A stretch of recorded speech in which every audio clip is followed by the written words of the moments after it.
Ezio Pinza is buried in Greenwich. Catherine de' Medici was so fond of spinach that she had it served at every meal. Some claims made by Popeye were not strictly real. Catherine was from Florence, so spinach is Florentine. From medieval Venice, we get the word quarantine. It comes from a term meaning 40 days. Is this useful to know? Well, who's to say? Everything is miscellaneous. The hypodermis is subcutaneous, and that might seem extraneous unless you're a whale. What we know is multifarious. In blindfold tests, a Stradivarius is played with other various violins experts fail. And that is the theme of our show on this day. Here is the host, I've heard him say he's a distant relation to Gideon Wells. If I knew who that was, I'm sure it would be swell. Colin McEnroe. Oh, Colin McEnroe. Oh. You know, it is actually, first of all, I'm very moved by that song. And in researching the lyric for that song, I did discover that for all the fuss that is made about Stradivarius instruments, in fact, when they are subjected to blindfold studies and things like that, nobody can really tell the difference. The experts can't tell the difference between that and another really good violin or cello or viola. They're not all violins. See, this would be an example of miscellaneous knowledge. And I acquired this miscellaneous knowledge, plus a lot more miscellaneous knowledge about Stradivari just today because I was helping write this song. And to me, that's the allure. That's the mystique of miscellaneous information, of useless information, whatever it is we're going to call it. And I should say that we initially decided that we were going to do this show partly because we'd been sent some information about a new book that was out, and it's part of a long chain of books that at least goes back to the Wallace and Walachinsky families who used to put out all these compendiums of kind of random information. And they're meant, and this one was exclusively and explicitly intended for consumption while sitting on the toilet. And the whole idea is you sit on the toilet, you have a fixed amount of time, as it were, and you want to be dealing with things, and you don't want to be making a big commitment. You're not going to read a Margaret Atwood novel on the toilet, so you're going to read these little chunks of information, and then do your business and then move on. And I don't like those books. I really don't like them. I love useless information. I love miscellanea, but something about collecting them up that way seems to me it offends me in some way that I don't completely understand. But I'm hoping by the end of today's show I will understand why that offends me and why, on the other hand, I'm extraordinarily fond of useless information, which I acquire over the course of just researching things or reading about things or wanting to know a little bit more about this thing or that. So to help us understand all of this, we have a wonderful lineup of guests for you today, and we'd love to hear from you, too. If you're a fan of miscellanea, if you're a fan of useless information, whatever you want to call it. I hate the word trivia, too, because, there are things which are trivia, but information that doesn't really that's not easily categorizable or doesn't really fit into any overarching mission that you have is not necessarily trivial. Anyway, our number, if you want to call in, 860-275-7266. That's 860-275-7266. So we're going to start off here. Well, let me tell you who's with us as we go along here. Several people who have been on our show many times. Deb Amlin, who's a humorist for the New York Times, writes their wordplay blog, has a new venture coming up, which we'll tell you about, too. Steve Silverman, he's actually new to our show, a high school science teacher, author of Einstein's Refrigerator, and he records the Useless Information podcast. And then joining us also a little bit later in the show, David Weinberger, I think is making his third appearance, on the show, the author of, among other books, Everything is Miscellaneous. And he's the co-director of the Harvard Library Innovation Lab. So all of that is to come. We're going to start out with Jessamine West. Jessamine West is the director of operations at Metafilter and does community and technology work in Randolph, Vermont. She's as famous a librarian as a famous librarian could possibly be. And she's going to sort of help us get this conversation going. So, Jessamine, I'm going to sort of talk to you on a number of different levels, sort of pertaining to the different hats that you wear. But let's talk to you with your librarian hat on for a second. Something tells me that some librarians would be disturbed or at least somewhat displeased by the notion of miscellanea, that really ultimately in library sciences what you want to be able to do is categorize things, right? Get the information that belongs together. So miscellanea represents implicitly something having gone wrong. How do you react to that statement? Well, I think you're right about the categorization. I mean, co-locating is sort of what we do, how you put all the Bibles next to each other or all the books about cooking next to each other. But I view Miscellanea personally as more of a challenge for that. You know, you had people like Dewey who wanted to break everything down into 10 categories divided by subcategories and thought you could have a book that had all the categories in it. This was fallacious, of course. But I do think we still like to lump things together. I mean, like they say in evolution, there's lumpers and splitters, and I think, and bird watching also. Mm-hmm. But I think we like to try and find ways to stick things with other things. And so even something that's miscellaneous, I mean, at the very least, it goes with the other miscellaneous things.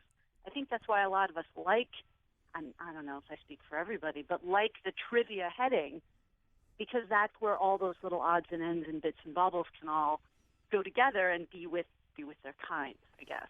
You know, Jessamine West, we're going to come back to this, too, when we're talking to David Weinberger, because, I mean, I think, you know, a lot of his work sort of suggests that because so much historic library cataloging has to do with physical space, and because we now live in digital space, the whole game has kind of changed radically. But we can come back to that idea. I'm going to have you take off your librarian hat, put on your Metafilter hat. First of all, for people who have never had the joy of Metafilter, explain what that is. Well, Metafilter is a massive group blog. It's been around since the late 90s, and it's basically a blog format website where anybody who's a member, we've got several tens and thousands of members, can make posts, basically just write an entry on something that interests them. It's in blog format, so it's just text, and then other people can sort of talk about it in the comments in blog format. I think people are maybe familiar with sort of big popular blogs that do similar things like this, like Boing Boing, for instance, or there's a lot of political blogs, Huffington Post, Daily Kos, or whatever. But we're one of those sort of old school, low tech, anyone can post things that interest you, and this may be current YouTube videos, or it may be, historical things you've dug up on the internet. Our only requirement is it can't be something that you made yourself, and it's got to be something on the internet. So a link to something, a link to a video, a song, some other story, what have you.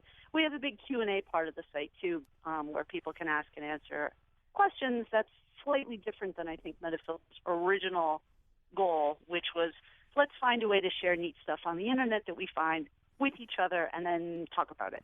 And I'm somebody who visits Metafilter pretty regularly, although I'm not a contributor or anything like that. And I would say that you go to if you're really interested in the Civil War, then you go to websites that are about the Civil War. You go to a site like Metafilter when you don't really know what it is you're interested in. You want to be told on a given day as a result of the random activity of a very uncoordinated group of thinkers and writers what conceivably might be interesting. It is that sort of, do I feel lucky slot machine approach to as a consumer anyway. I'm being told. Yeah, well, in the library world, we think of this as sort of a discovery layer. There's too much stuff now, and people need help filtering it to find the stuff that is relevant to them. And so I think the only thing a lot of these people share is that they're interested in the internet. Do you find that you walk away from either Metafilter or other parts of your job with all kinds of useless information in your head that by the same token remains to you fairly precious or exciting for some reason? Sure. I mean, I think for many grown-ups, learning something new every day is something that makes you feel like you've still got your hand in, that your brain is still working, that you're still doing things. But I'm also really interested in other people's interests. I mean, I find people fascinating, and I've, of course, got my own quirky little things that I learn little things about. And everybody's got, or at least in this community, everybody's got those areas. So where I might not think about, historical cricket data as something that I would care about at all, somebody else's interest in that can make it interesting. And they can pick the parts out that would seem fascinating in an area you might not go down otherwise. So at the end of the day, I always think, oh, hey, I learned a thing. Way to go. Keep going. And hopefully I can share my interests with other people and do that same thing for them. All right, we're talking to Jessamine West right now. We'll add another voice to the conversation. This is Deb Allen. She's a humorist for the New York Times, and she writes for their wordplay blog, and on January 6th, she'll launch Buzzology, a weekly humor column on David Pogue's relaunch of his Yahoo text site. Deb Amlin's been on our show many times. But Deb, now you're on in the capacity, I guess, as somebody who participates in the world of puzzles and the world of people who solve crossword puzzles and work crossword puzzles. I guess that's one of the terms of art there. This is another area of random knowledge. You can't really study for a crossword puzzle, not specifically, right? The people who do these crossword puzzles, it's not a test. Yeah. And I have to say that that's actually a fairly big part of my job in terms of writing about the crossword puzzle on a daily basis. There is, in most puzzles, there's always something really neat to learn, and that's one of my favorite parts of the job. I get to look up the things that, so you don't have to. And, truthfully, I'm not very smart, so I wind up looking up a lot of things. And, for example, today I was just writing about the puzzle that's coming out tonight, and I can't really spoil it, but there was a clue that I thought was really, really neat. I know that there are probably people listening who wouldn't like it if I spoiled it, but it was the object that I was referring to has a name in a different language. Mm-hmm. And it turns out that I didn't know that the name that it's been given and that we've all adopted meant what it did. So I looked it up, and it turns out that there are a lot of objects that go by different names that we've adopted in English and have meanings that we probably aren't even aware of. Well, I sometimes wonder about this, too, and I'm just an occasional dabbler in crossword puzzles, and I'll go months without doing one of them, so I don't really deserve any particular status in that community. But when I do work on them, I'm aware of the fact that a crossword puzzle and a lot of other puzzles like it depend on, or at least sort of operate on a whole different set of understandings. In other words, you're trying to a certain degree to retrieve information that you have.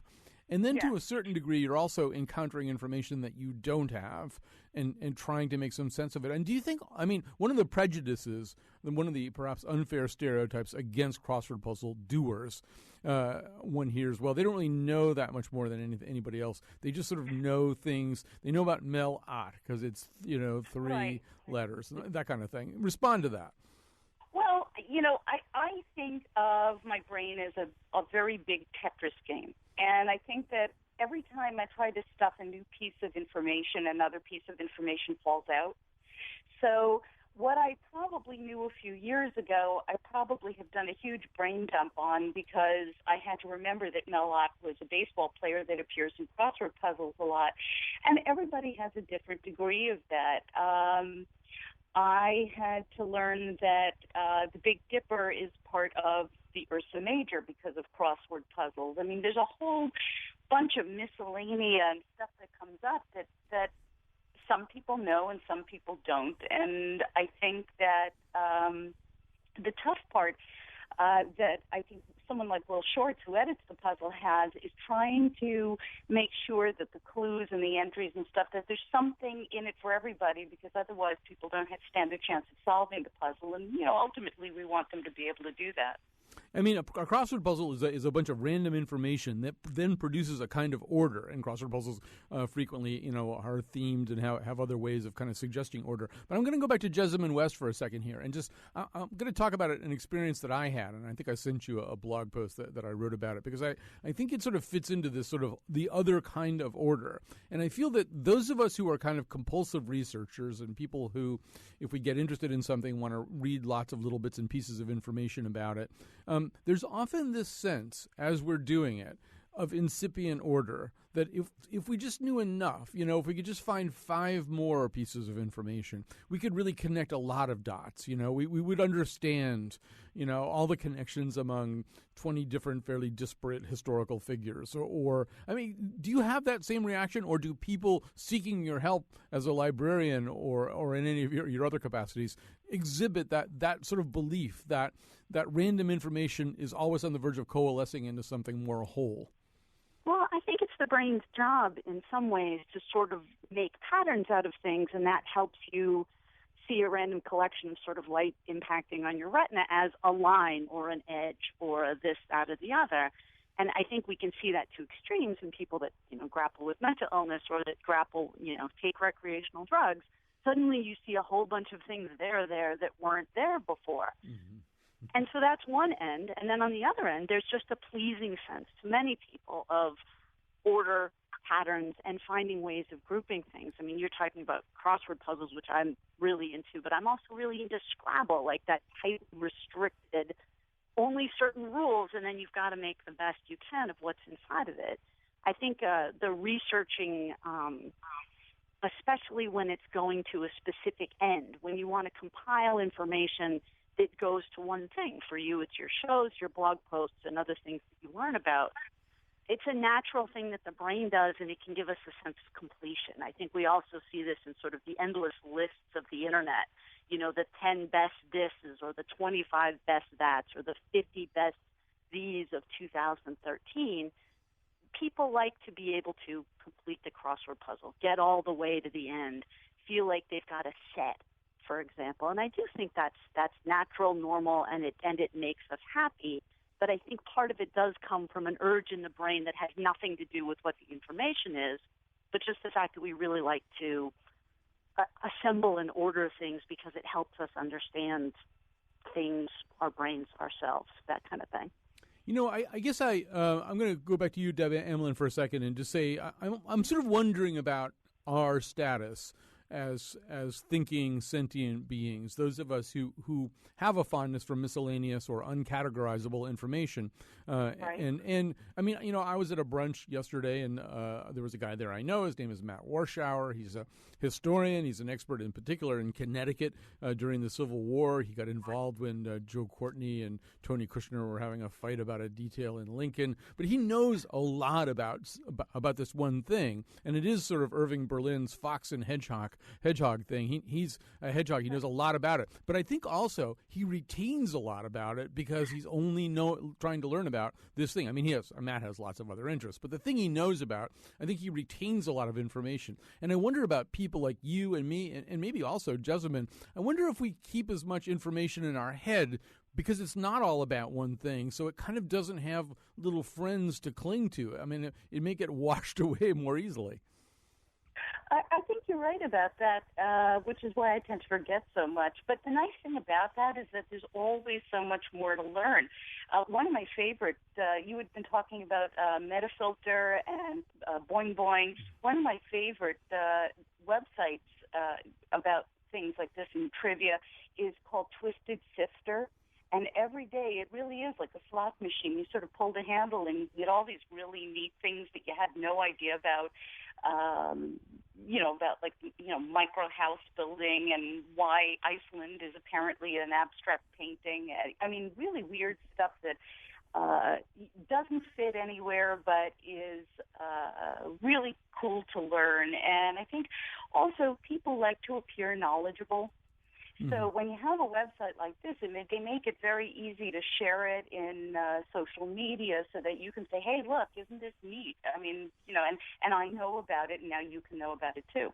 Yeah, I mean, I think it's increasingly that whole idea of people liking to appear knowledgeable, and so much of my information and perceptions, unfortunately, come from movies. And I'm thinking of, of Quiz Show in which Ray Fiennes is playing Charles Van Doren, and it's really at a time when people like America as a whole, as a mass audience, really, really got excited about guys like Herbie Stemple and Charles Van Doren, who would go on these shows and answer much more difficult questions than I think are asked these days on Jeopardy and shows like that. And it continues today. I mean, we have Wait, Don't Tell Me, and we have Ask Me Another right on NPR. But you don't have to know a lot to do well on those shows. You have to be able to you have to finish a Monkees lyric. And I would know, because I tanked miserably on it.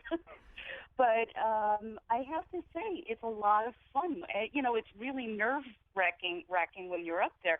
But this is why I think pub trivia is so popular these days. People love to get together, and, it's the new sport. We're using our brains to sort of butt antlers together rather than, beat each other up.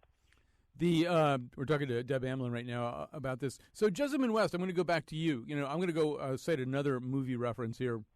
That is, there's this movie called The Edge, where Anthony Hopkins and Alec Baldwin are among some people who are plane wrecked in some remote area of Alaska. And it turns out that Anthony Hopkins, although he's like a millionaire businessman or something, he's also this guy who, he's a Jessamine West kind of guy. He just knows a lot about a lot of things. And he's never really been in the wilderness before, but he knows how to make a compass out of a pine needle. I mean, he knows all kinds of things. And I mean, do you feel, and as a result, he is better equipped to survive than Alec Baldwin, who doesn't know anything.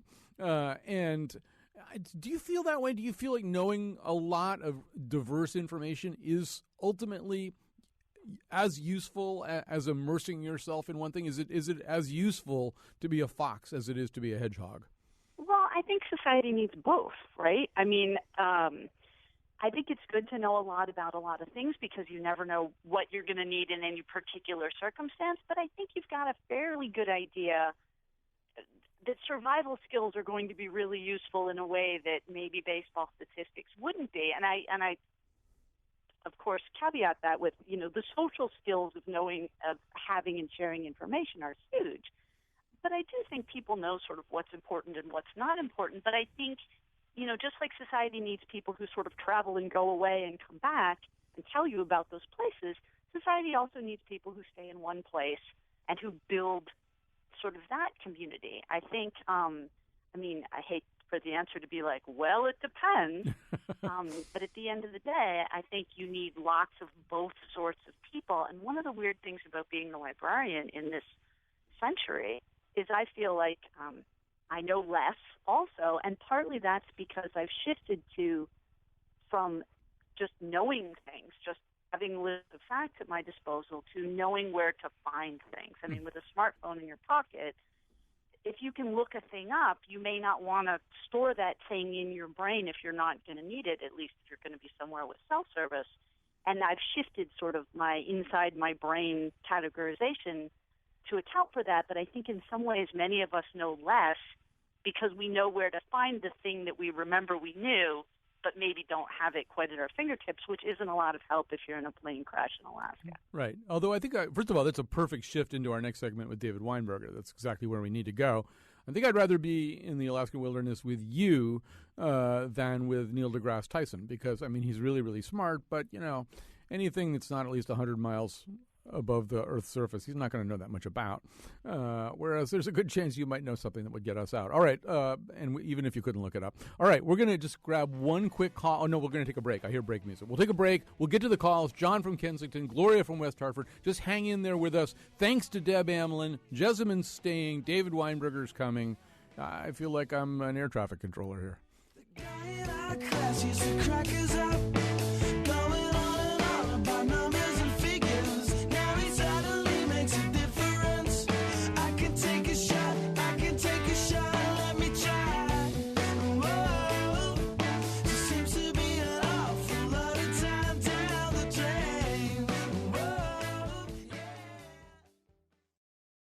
All right, we're back. We're talking about useless information, miscellanea, marginalia, trivia. I know I don't like that word, but you know what I'm talking about. And we're talking about whether it's sort of essentially valuable. What does it mean if you have a lot of it, if you're drawn to it? What are the joys and allures of it? Maybe it also just exists the way John Ruskin said that art exists, that he said some of the most beautiful things in the world are useless. And maybe information is kind of beautiful in its own way. And I think also, by the way, I've just exhibited some useless information that I can quote John Ruskin on that subject. All right, so we got some great calls here on the board. John from Kensington, Gloria from West Hartford. We'll get to you in just a second. We're going to add to the conversation David Weinberger. He's the author of, among other books, Everything is Miscellaneous, and hence his presence on this show. He's co-director of the Harvard Library Innovation Lab. So David Weinberger, you've been listening to some of this conversation. Let's go back to something that Jessamine and I said at the beginning, which was that, in libraries, which exist at least partly still in physical space, there's cataloging that goes on. And I think she said, you want all the books about the Bible and the Bible itself and so, to be in physical proximity to one another. But one of the things that you've essentially argued is that since information increasingly exists in digital space and in a profusion undreamt of by physical librarians of the past, it really doesn't make sense to think about it that way, or at least it doesn't make sense to depend on that kind of grouping anymore. And I'll ask you to elaborate. Well, yes. So first of all, hi, Jessamine. You know I'm a big fan. So, you do want all the Bibles together if you are looking for all the Bibles, which is a pretty common way that people are going to browse. It's a very sensible thing to do. But because in a physical library you are dealing with physical books, the categorization continues to be hugely important, but what looked like a benefit, the ability to put all the Bibles on a single shelf, turns out to be a benefit but also a limitation in the age of the digital. So having all the Bibles together is one way of categorizing those books, but each of those books has multiple ways that it might be understood, how it might be categorized. And in fact, librarians, catalogers do provide multiple categories for almost every book that they assign categories to. The problem with physical space is you have to pick one. And you pick the one that's going to be most useful to your users. Librarians are fantastic at that. But then you also help guide them to the set of categories that they come in interested in. And librarians, by the way, are also fantastic at that. In a digital space, you don't have to pick a single way of categorizing. So if it's you and your spouse trying to figure out how to organize your books or your CDs, if you still have CDs or whatever, and one of you wants to do it alphabetically and another one wants to do it chronologically, only one of you can win because you're dealing with physical objects. But if you're dealing with digital objects, like your digital music collection, you can have as many different playlists as you want, and each one expresses a different way of thinking about the materials, a different way of bringing together these items in ways that may say something important about those items. You may see connections that you had otherwise wouldn't have seen. So digitally, we don't have to – digitally, cataloging, categorizing is still hugely important. They express a great deal of information. But you're not limited to picking the one that you will use. You can have as many, many, many as you want, and that is an enormous enrichment of how we understand our world. And obviously it allows you to ask and have answered with a certain amount of ease very different kinds of questions than one could ask in the past, or at least one could ask and get easy access to information about. So yes, you can have all the Bibles and the books about the Bible grouped in one place, but now you can ask, well, who are the 5 most important figures in history or literature named David, present company accepted, and begin to sort of cross-cut through large amounts of information that way. And so obviously one of them is probably King David in the Bible, and who knows who the other 4 are. But you can begin to research that in a very different way, whereas a 13th century scholastic, Erasmus or somebody, all he could really look at over and over again was the Bible and other kinds of related texts. And I can see where that's really promising and useful. It also obviously conjures up the prospect of people like me wasting huge amounts of time pursuing things that ultimately don't really have any significance or meaning. Well, yes. I mean, so I completely agree with Jessamine about what the brain's role in this is. And all that I would add is that the brain, we seem not just to be creatures that make sense of things by drawing connections, seeing what thing is like another, where we get to choose what the likeness is. We're also creatures that are driven by interest, what we find interesting. And I think, Colin, that may be one of the reasons why you have backed off using the word trivia, and I'm glad that you did, is that we cannot predict what's going to be interesting to other people. And when you categorize, you are making that prediction. When you categorize in a physical world where there's only going to be one primary way of sorting the shelves you're going to walk past, you're making a very important decision about how you think the world is interesting to others. But we absolutely cannot predict what's going to be interesting. For example, if I were to say, we know why dictionaries are useful and interesting, but if I were to say, why don't we make a dictionary of 2-letter words? If you're not a Scrabble player, then you will see no reason for that. But if you are, a dictionary of 2-letter words is actually really useful and helpful. We cannot predict what is going to be interesting and useful to others. In the digital world, we don't have to. Every time we make a connection, we make a categorization, we tag something, we create a link, we are adding to the world's collection of ways in which things go together, which opens up that world to anybody's unpredictable interests. Right now, our guests are David Weinberger and Jessamine West. I'm going to grab a call or two here, and we'll start with John in Kensington. Hi, John. Hi. I was going to say that listening to NPR is a collection of random thoughts because the host picks the topic. You never know what's going to be on, and you tune in and you collect information randomly. Well, I think that that's really true, and true even of our morning and afternoon drive shows, Morning Edition and All Things Considered, that things are maybe more so than other news sources. Things are miscellaneously lumped in together. In other words, you'll jump from some hard news international reporting about Syria to something about music to something that really kind of amounts to a human interest story. And Jessamine, once again, I think that goes back. It's not like we invented this brilliant form. We're just responding to this basic human need that human brains seem to want, just the way human bodies want a fairly diverse diet with certain multiple requirements. Human brains seem to want to have a lot of different kind of information. Well, and once you're past the sort of information you need to keep yourself alive, then, yeah, a lot of people take different paths to what they want to do with their brain sort of the rest of the time. Serendipitous browsing, whether it's through the radio, through the library, or just through your backyard and looking at different trees is something that I think has always been on the human pleasure matrix once they've been able to branch out to things that weren't just survival. David Weinberger, this digital phenomenon is still relatively new. We're really the first couple of generations to be immersed in it. Have you thought much about what the structure of knowledge will be like 25, 30, 50 years from now? In other words, given the fact that now people can begin to seek out common elements that wouldn't have been evident to them, look for patterns that wouldn't be obvious if you were just dealing one single source at a time. Is knowledge going to, maybe it already does look a lot different. I don't know. Is knowledge going to be a different thing, a different creature 50 years from now? Simple little question. But I think we are actually in the midst of a huge change in the nature of knowledge. And I think it actually can be tied directly back to the question of cataloging and categories, because for about 2,500 years in the West, we assumed that to know what something is to give it a definition. You have to know its definition, otherwise you don't know what it is. And a definition expresses where that thing is in the order of the universe.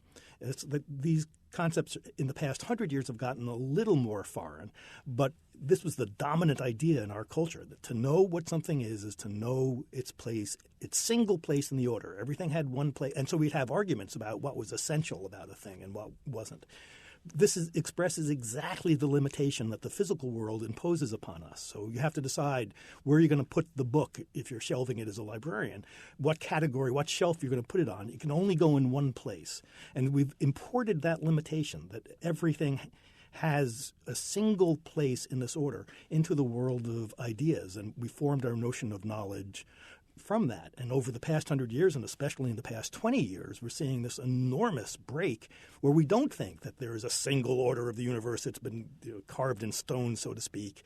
We instead have a much more supple and I think more realistic understanding that of the multiple ways in which things can go together. But that really changes what we think it is to know something. I continue to feel there are some subjects that I've sort of collected a certain amount of random and useless information about where I do continue to feel as though I'm on the verge of something. That, if I could know, as I said to Jessamine a little while ago, if I could know one or two more things. I'll give you an example, too. So Richard Bissell, who was the architect of the Bay of Pigs fiasco, he was a very important guy in the CIA, and it was his big mistake was the Bay of Pigs fiasco, was born in what is now the Mark Twain house, and what was Mark Twain's actual house. But there was sort of an intervening period between the time Mark Twain lived there and the time it became a museum when just regular people lived there. So he was born in the Mark Twain house. I've subsequently found out he was one of the architects also of Area 51, the famous place where, all the secret stuff goes on. And I feel as I accumulate information about Richard Bissell that somehow or other I eventually will be able to connect the fact that he was born in the Mark Twain house to some of this other. He also invented the U-2 spy plane. It was one of the reasons he got all the power in the CIA to be able to make a mistake like the Bay of Pigs fiasco. But there's this kind of almost an illusion we have. I think that the dots are ultimately connectable if we could just kind of know enough.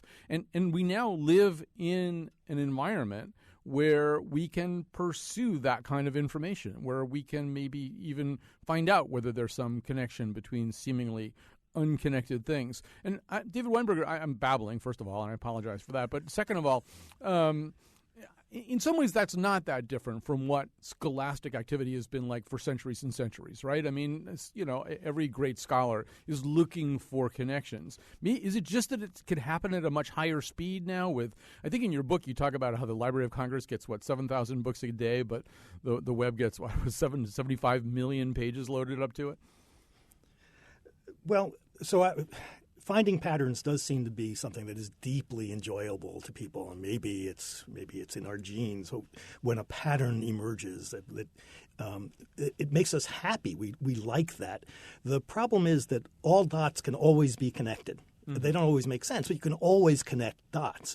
And so we have, throughout our history, tried to find these patterns and connect them. We have, in the case of the sciences and the other scholarly pursuits, tried to insist that we only want to connect the dots that actually go together. And we could, you can write a Dan Brown novel about Richard Bissell, and I have learned far more about Richard Bissell than I ever knew before, so thank you very much, Colin. You could write a Dan Brown in which it turns out the Illuminati is the connection between the dots, and that would be sort of fun to read maybe, but there's no truth to it. We've had the sense that there is a right way to connect dots, that there are patterns that are real and have tremendous priority. And in some instances, in some cases, that's correct. I mean, science is about finding those patterns. But now we have so many dots and so many different ways of putting them together.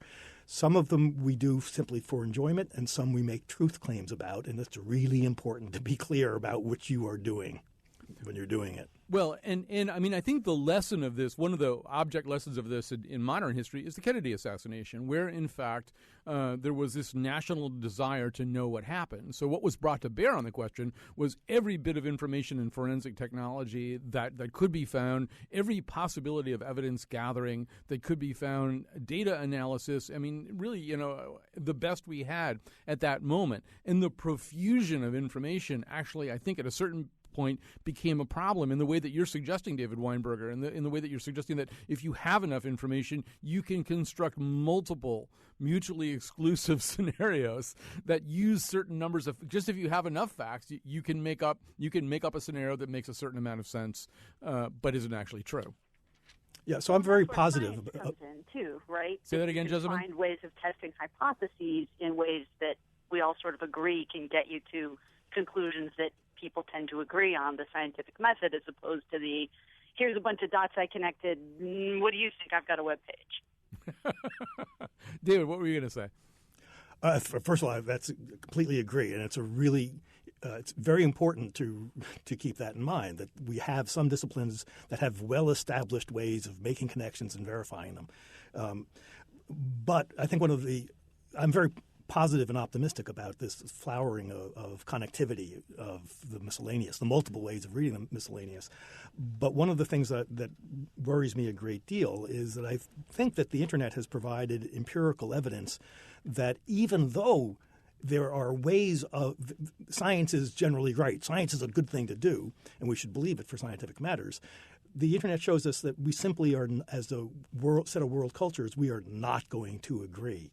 We used to hope for a long time, we've hoped that if we just sit down with the facts and we agree what the facts are and we see how they go together, and we form hypotheses and we do science, that we'll come up with agreement. Everybody will agree. But we do that, and we see that there is still never-ending disagreement. And I think that maybe one of the lessons we should be learning just empirically is that, no, we're not going to agree, and we're going to have to deal with a world that is in profound disagreement with itself about some very important issues.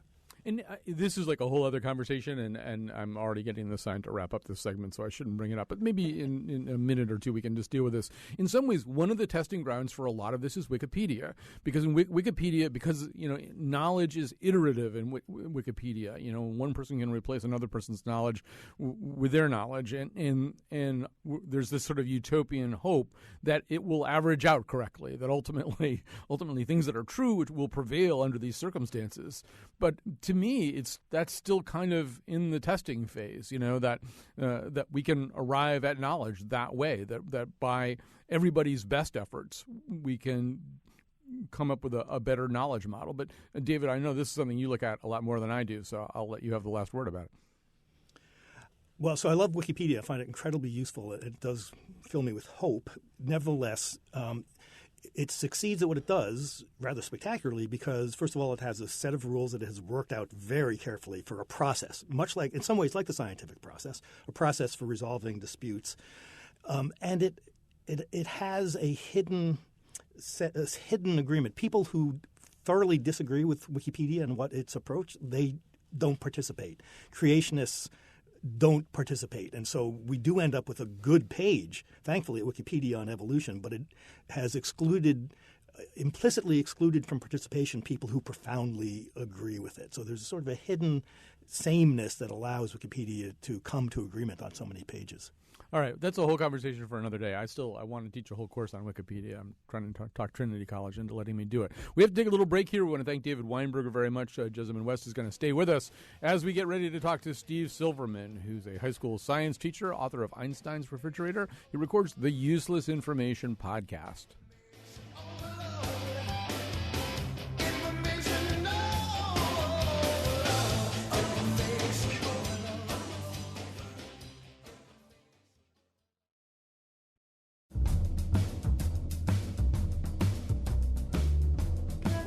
Who invented bacon? Sir Francis Bacon, Friar Roger Bacon, or Lord Oscar Mayer? It's a trick question. Bacon was invented by the 13th century scholastics lettuce and tomato. Today's show was produced by Betsy Kaplan and me. The part of Bill Curry was played by John Stuart Mill. For links, articles, photos, and videos of the Faith Middleton Show staff reading encyclopedias on the toilet, go to our website, wnpr.org. On tomorrow's show, the nose plows through the snow for a lunch of Walmart 5-spice Chinese donkey meat. And now, back to Colin. It is, by the way, possible to visit our excellent website, wnpr.org, without encountering pictures of the Faith Middleton Show staff reading encyclopedias on the toilet, should you wish to avoid that site. All right, so let me grab one quick call here. We got a lot to cover, and as usual, we're running out of time, breakneck speed. Here's Gloria in West Hartford. Hi, Gloria. Hi. What's on your mind? Well, you talk about information. We absorb information all the time. True. What your mind does with it is another thing. It's the important thing is access. Yeah, so you have access to all of it. Although, she makes an interesting point, Jessamine West, but even getting ready for the show, and I was working on this little song here, and so I started looking for something that rhymed with Greenwich, and that was spinach, and then I found out Catherine de' Medici actually had decreed she wanted spinach for every meal, and that's why we call things Florentine, because she was from Florence. If it has spinach in it, it's Florentine, and then I started reading about her son, Henry III, and I realized I could pass this wonderful, pleasurable day just following all these little research trails down. But I also wondered, I don't know, is it kind of a drug? I wondered where I would be at the end of all that. Would I be a better person? Would I be a smarter person? Or would I have sort of wasted a lot of time pursuing information that doesn't really have any utility for me? Well, I think that's between you and your own personal moral compass, right? You seem to have determined that this doesn't have utility for you, but it becomes part of your job. It's part of something that makes you happy. It makes you enjoyable to other people because you can make these songs and people enjoy them. And I think part of it is really setting expectations for why you want to be doing the stuff. Obviously, if you're losing hours and you wake up and you haven't brushed your teeth or done the things you wanted to do, it's getting in your way. But other than that, it sounds like a hobby, and it sounds like something that's completely appropriate way to spend your time, as long as you're not bothering yourself about it, in which case you have to look in the mirror and sort of figure out what it is that you want if it's not this. Right. To me, it's an end to the means. It's bar trivia information. It's pub trivia information. It's fun stuff to talk to my neighbors about. It's partly my job. It's keeping myself an informed citizen. And all of those things have value in their own little it's being making posts on Metafilter. They all have their own micro value, I guess you would say, and you can sort of combine those to create a life. I am vastly reassured by everything that you just said. Thank you so much, Josephine West. Hey, we have just some time for Steve Silverman. As I said, he's the author of Einstein's Refrigerator. He records the Useless Information podcast. Steve Silverman, tell us what that podcast is. Very hard to categorize. As you said, this kind of information doesn't fit into any category. In fact, when I was trying to find a category to put into on iTunes, it didn't fit into any. It's really just stories that interest me, the very, very obscure things from history, things I'd say that kind of fit Andy Warhol's 15 Minutes of Fame and then they're forgotten about. And usually they're between, say, 1920 to 1960 or so. And they're things that are forgotten about, and I just kind of bring them back to life, and just very, very unusual stories from history. Just to give an example, talk about the fake epidemic, the typhus story. That one's from World War II. It took place in 1939. There were two doctors, Dr. Matulowicz and Dr. Lazowski. And there was this young man. He was on leave from a Nazi work camp, and he did not want to go back to the work camp. He knew that if he went back, it would mean slave labor and possible death. And he knew the only way not to go back was either to get some sort of serious disease or to commit suicide, and obviously that was not an option. So he mentioned this to Dr. Matulowicz, and Matulowicz came up with a really ingenious solution. He remembered back in college that he was injected with Proteus OX19 or 0x19. It's a harmless soil microbe that the body would produce an antibody the same as for typhus. So he decided to try. He injected this guy with this microbe, and sure enough, they sent it off to the German lab, and he tested positive for typhus. So they decided these two doctors decided to start injecting anyone that came to their offices with this harmless microbe. And next thing you know, the Germans, they were so fearful of a typhus outbreak that they quarantined 12 villages, and they saved about I estimate about 8,000 lives from the concentration camps. That's an amazing story. And the next time that you tell it, I'm telling it pretty quickly, so I'm kind of stumbling through it. You did an excellent job of telling it. Although the next time you tell it, you can actually mention that quarantine actually does come from old Venetian dialect, and it comes from a Venetian dialect phrase that meant 40 days. And it was, I think, came out during the Black Plague, during the time of the plague. And it wasn't so much Venice, but it was nearby cities like Dubrovnik, where ships were made to stay outside for 40 days to make sure that they weren't carrying in plague or some kind of other disease. So that's my useless information. Yeah, so we're both learning something here. and so, I mean, how do you feel about the word useless? Obviously, it's a catchy phrase to use for the title of your thing. Well, at the end of every story, every podcast I do, I just say useless, useful. I'll leave that for you to decide. Because some people really do send me emails that they're really offended by the fact that I say it's useless information, because some of these stories are quite important, or they're quite moving to people. And to me, there's a lot of these stories are things that it's kind of like reading the newspaper. You read the story, and it may be important one day, but a week later it doesn't mean too much to you. And that's how I see it. They're kind of interesting. They may be, something with a nice twist to them, something you never thought that could happen, or something that was just very, very unbelievable. But and it may not have much of an impact on your life, but maybe to somebody it does. So useless. It doesn't really matter in the end. What's useless to one person could be very useful to somebody else. I think that's for each person to judge. All right. Well, we've come to the end of our show, and Josephine West, you've already summed up the spirit of the show beautifully with your previous comment. So we've got 30 seconds left. Do you want to give us one example of either useful or useless information you've encountered in the last few days? What's the last thing? I don't even know if it's in the last few days. Of course, the things that I learned just on this show. But whenever people ask me, like, "Oh, trivia, you like trivia? Tell me some trivia." I'm always like, well, did you know that most armadillos have identical quadruplets, and they're one of the only animals that gets leprosy? And, then we can start on a discussion of leprosy, or a discussion of armadillos, or a discussion of identical twins, and, for conversation kickoffs, it's a decent one. Oh, that's a great For one. conversation wrap-ups, I don't know. No, we're working on a twins show right now, so that's actually very helpful to us. And I agree that also it's the follow-up, really. It isn't the fact, the trivia, the it's the follow-up. It's, to Steve's story, that would be the questions about typhus or questions about World War II that you would ask afterwards, the other armadillo questions that you would ask. So that's the last message we'll leave you with. It's not just that one thing about the armadillo. Ask all the other questions about the thing about the armadillo.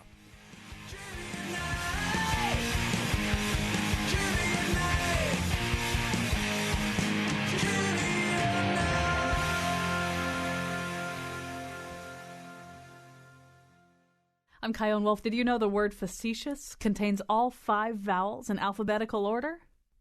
Vowels. They think they're so... Yeah, it's hard to be facetious about the alphabet.